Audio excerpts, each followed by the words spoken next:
Менің көспем Сансы жалпы орта білім беретін мектебінің 10-шы сынып оқушысы Сейт Әнемкөз экоблогер әлеуметтік бейнематериалдар номинациясы бойынша ойланбастан тұтыну және өз денсаулығына зиян келтіру тақырыбында өз бейнеблогымды ұсынғым келеді.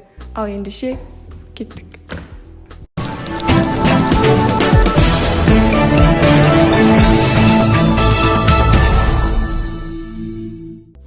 Әдетте бізге берілген мезгіл бойынша дұрыс тамақтанып жүрміз бе? Себебі қазір мектеп оқушылары және студенттер жеңіл әрі тез дайындалатын тағамдарға құмар.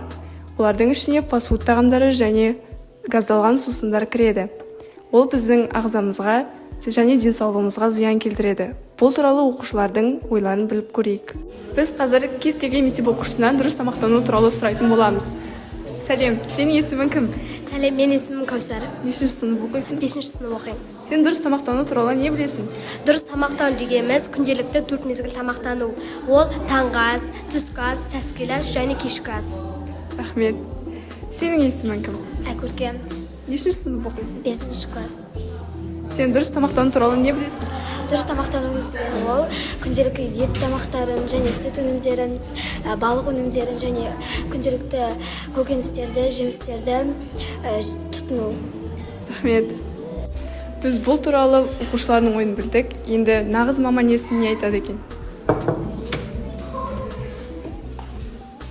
Саламатсыз ба Медбике ханым? Біз дұрыс тамақтану тақырыбында сауалнама жүргізіп жатырмыз. Сіз медицина маманы ретінде өзіңіздің ойыңызды айта кетсеңіз.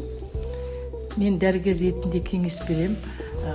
Газды сусындар мен фастфуд өнімдерін қолдануға болмайды. Өйткені ол адам ағзасына өте зиян. Асқазан ішек жолдарын зақымдайды. Асқазан ішек жолдарына жара түсіреді. Асқазанның түгін кетіреді.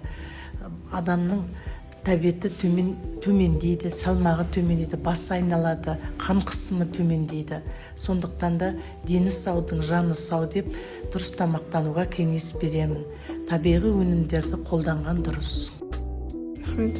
Құрметті көрермен, ойланбастан тұтыну және өз денсаулығына зиян келтіру атты тақырыбындағы видеоблогым аяғына келіп жетті.